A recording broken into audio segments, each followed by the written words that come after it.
In this video, we're going to review the Yamaha RX-V473 Natural Sound AV Receiver. This unit comes with the AV receiver, the remote control, and it also comes with the setup microphone depicted here. We flip the unit around to the back side. We're going to explore the connections on the back side, and we're going to explore the functionality on the front of the unit as well. Going over the front panel, we see that there's a power button right here, and then of course we have a standby indicator. You plug in your setup microphone supplied with this unit into this jack right here. Here is the remote control receiver window. This is just a little information button that's going to display some information on the front display. This is your memory key that registers the FM and AM stations that you want to put into your presets. And then here are your preset keys that allow you to select the stations you've put into preset. And then here are the buttons that help you select whether you want to listen to an FM station or an AM station. And then as you're tuning stations, or if you want to change stations by tuning to a station, you can use these left and right tuning buttons. If you have a set of headphones and you want to plug them in, they provide you a jack right here. Your source input selector keys are right here, so depending on the source that you have plugged into the back, whatever you want to select, you'd select that right there. You can adjust your tone, treble, and bass by pressing the tone control button.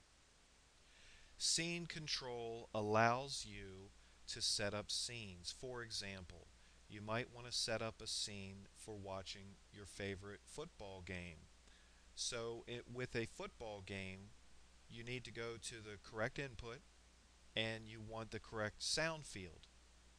During a football game, you probably don't want to listen to the broadcasters and so forth in the same sound field as you might want to watch your favorite movie in.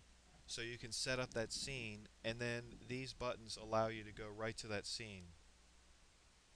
Now, I mentioned part of the scene process is selecting a program, and if you're watching a movie and you want to watch it in a surround sound field designed for a movie, you would toggle to the movie sound scene through this particular program button right here. Yamaha has also built into the front face of this particular unit some auxiliary inputs. There's a USB input, so if you have some information like an audio track stored on a USB storage device, you can plug that storage device right there. And of course you can connect something such as an iPod into this, or there are some auxiliary inputs for maybe a gaming console or a video camera. And then over here to the right is your master volume control. And all of these features are accessible and controllable with the remote control that's supplied with the unit. Now this particular unit has a total of 4 HDMI inputs, so you can connect up to 4 HDMI capable devices like a television set-top box, gaming console, Blu-ray player, etc. And then this unit has one HDMI output which goes up to your television.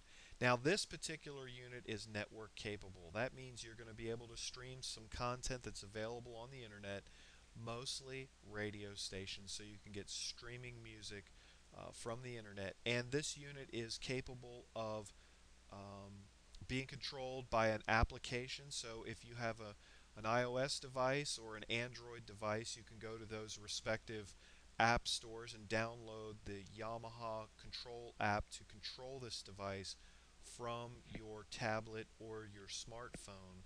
This also has AirPlay built in, so if you're an iOS user with the right firmware of iOS, you can AirPlay your music straight to this Yamaha wireless. And now that's a great feature, especially if you're a heavy iTunes fan.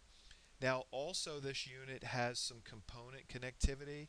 Component is an analog high definition connection, so if you have some older legacy type of devices that you want to connect to this that don't have the HDMI, feel free to use the component input. There are two component inputs.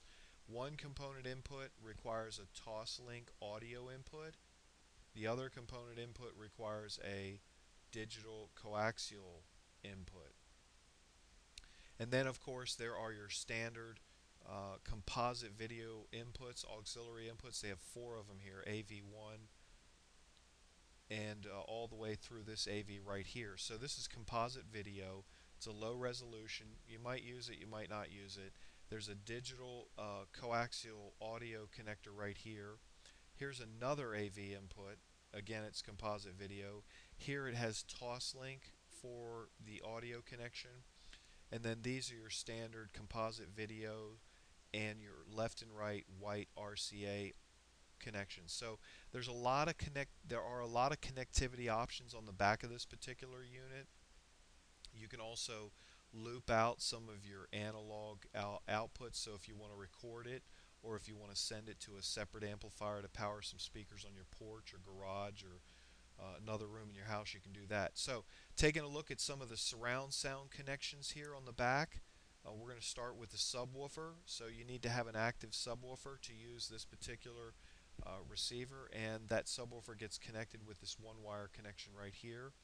And then the rest of your speaker connections are going to be right here. So it looks like with this particular unit,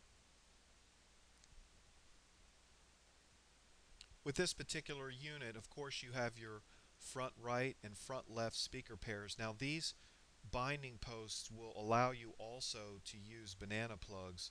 If you're familiar with banana plugs, then you know how easy those are to use. If you're not, then you can just twist open these, stick your bare copper in, twist down, and it's connected. We did a video on banana plugs.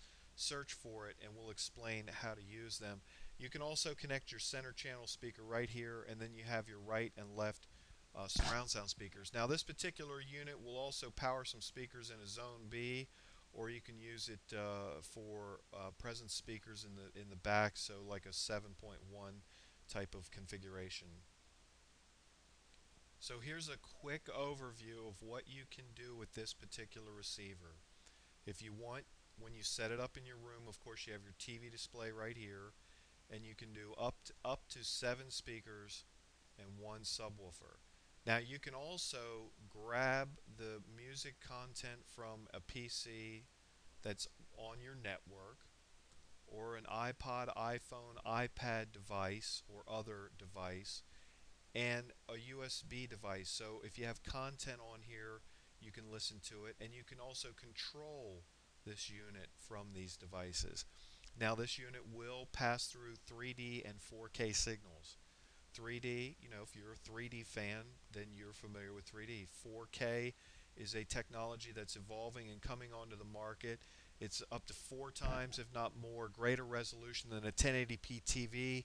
There's no real content available to watch in 4K, so the TV prices are extremely high, $10,000, $15,000 and up.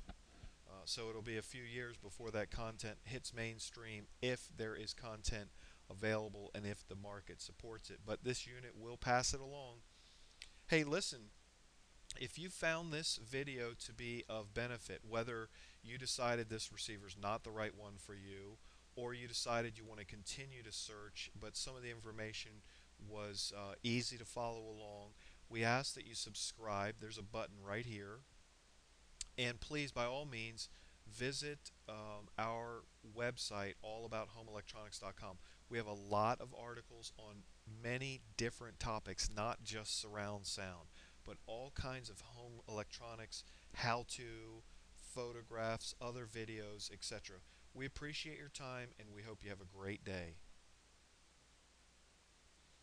One thing we want to do mention before we leave you is that you can, if you don't have a hardwired network connection, Yamaha offers this optional Wi-Fi adapter. It plugs into the back of the receiver. It picks up your existing Wi-Fi signal and allows you to get that streaming content.